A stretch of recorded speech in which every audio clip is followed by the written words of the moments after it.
Look at this. A wheel bearing that seized completely, ground itself into metal dust from the inside out, and the owner had no idea it was happening.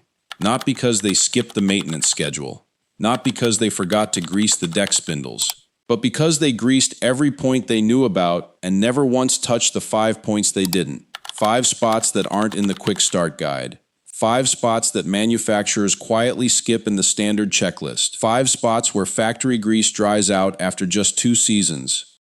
And the metal underneath begins destroying itself, one revolution at a time.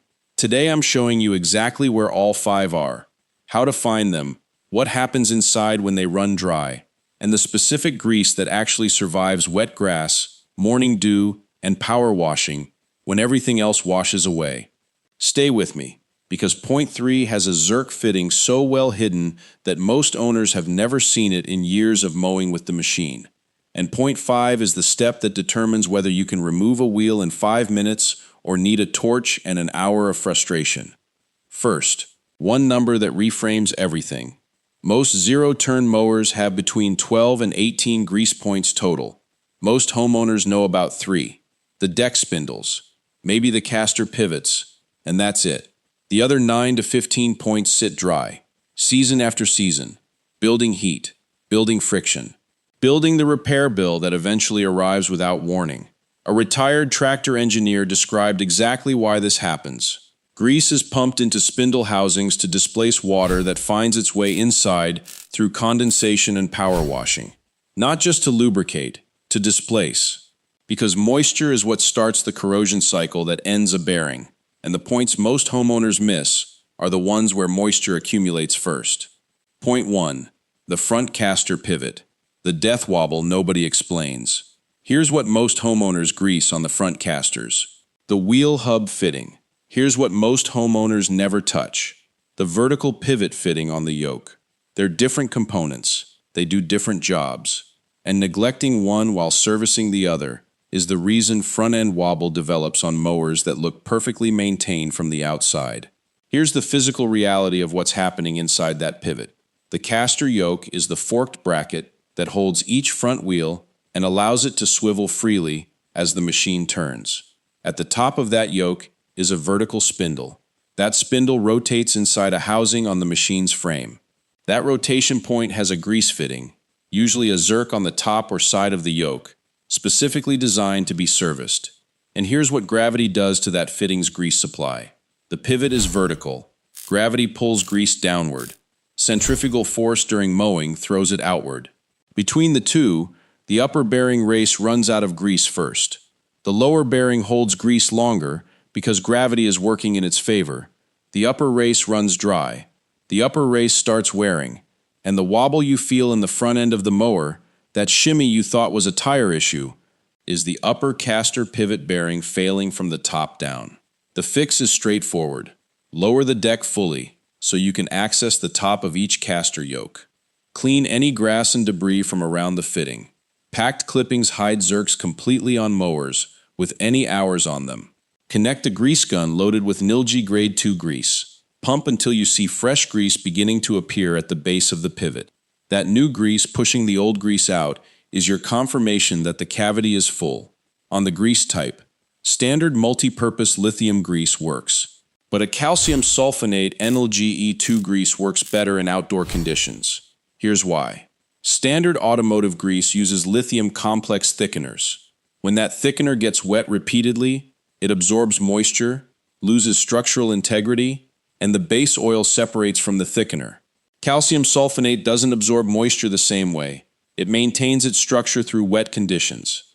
That matters on a mower operating in morning dew, wet grass, and anything that gets power washed. Apply to both front caster pivots. Not one, both. Every 25 hours or at the start of every season. Point 2. The front wheel hub bearing. The fitting that isn't always there. Here's something that will make you put down whatever you're doing and go look at your mower right now. Some front wheels come from the factory without a grease fitting on one side. Not because it doesn't need one. Because the factory didn't drill and tap the hole. One owner documented exactly this. His lawn tractor came with a grease fitting on the right front wheel.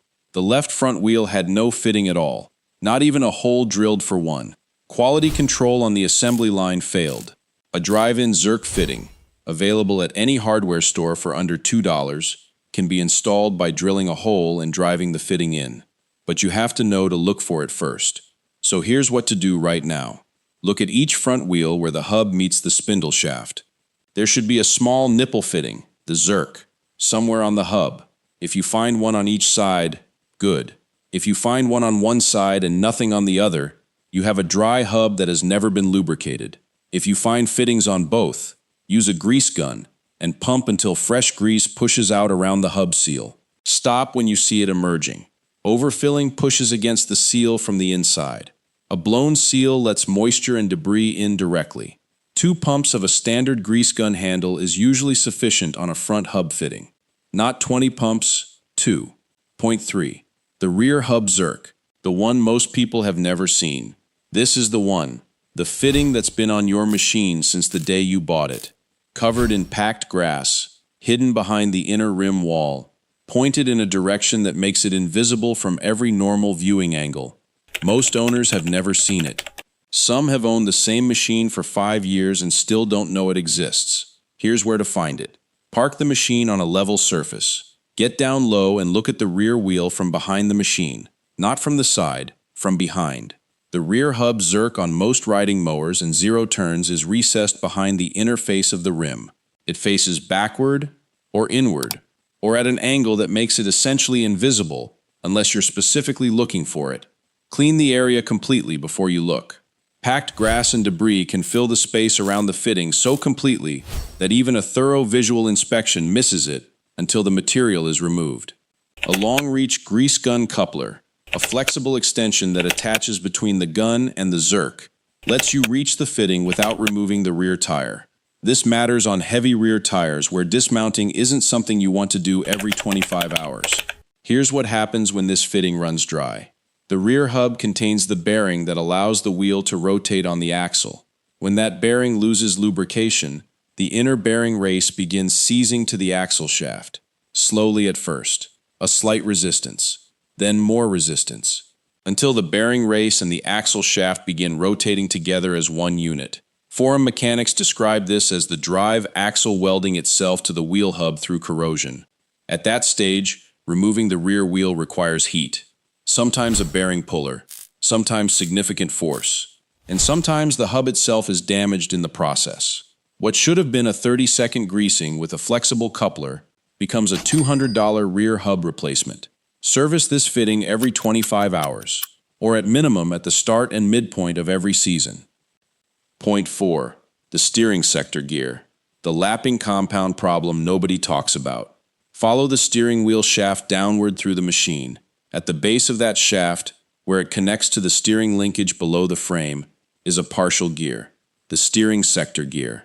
On most riding mowers, this gear meshes with a rack or a worm gear to convert your steering wheel rotation into front wheel movement. That gear mesh point is a moving metal contact under load. It needs lubrication. And here's what it gets instead on most machines. Old grease mixed with sand, mixed with grit, mixed with fine soil from the lawn. That mixture doesn't lubricate, it abrades. It's literally a lapping compound, the same material machinists use to grind metal surfaces smooth, working on your steering gear teeth every time you turn the wheel. The symptom is steering that gradually develops play. You turn the wheel 2 inches before the front wheels respond, then 3 inches. Then the steering feels loose in a way that makes the machine harder to control precisely around obstacles. That's not normal wear. That's accelerated wear from contaminated grease that should have been replaced. Here's the correct procedure. Locate the sector gear below the steering shaft. It's accessible from underneath the machine on most models. Before applying any fresh grease, wipe the gear teeth and the housing completely clean with a rag. Every trace of old grease and grit must come off before fresh lubrication goes on. Applying fresh grease over contaminated grease is not maintenance, it's dilution. The new grease mixes with the abrasive compound already there. The grinding continues. Clean it first, then apply a fresh coat of Nalgene Grade 2 grease to the gear teeth and the contact surface. Work the steering back and forth by hand to distribute the grease evenly across the full mesh path. Test the steering wheel for play before reassembly. If the play has noticeably reduced after cleaning and re-greasing, the gear was your problem. If it hasn't, the wear is already significant enough that the gear itself may need inspection. But 9 times out of 10, cleaned and freshly greased steering gear produces an immediately noticeable improvement in steering feel. That improvement tells you how long it was running on contaminated lapping compound. Point 5. The rear axle shaft. The one that determines whether you can ever get the wheel off again. This is not a greasing point in the traditional sense. There's no zerk fitting, no grease gun required. But it's the step that determines whether the rear wheel comes off in 5 minutes or requires a torch. And it's the step almost nobody does. Here's the situation. The rear wheels on most riding mowers and zero turns mount on a keyed axle shaft. A key, a small rectangular metal tab, locks the wheel hub to the shaft so they rotate together. That interface between the hub bore and the axle shaft is steel on steel, exposed to moisture, exposed to road salt if you mow near treated surfaces, exposed to wet grass, and exposed to years of temperature cycling that contracts and expands both metal surfaces. Without any protective coating between them, those two surfaces begin to corrode together.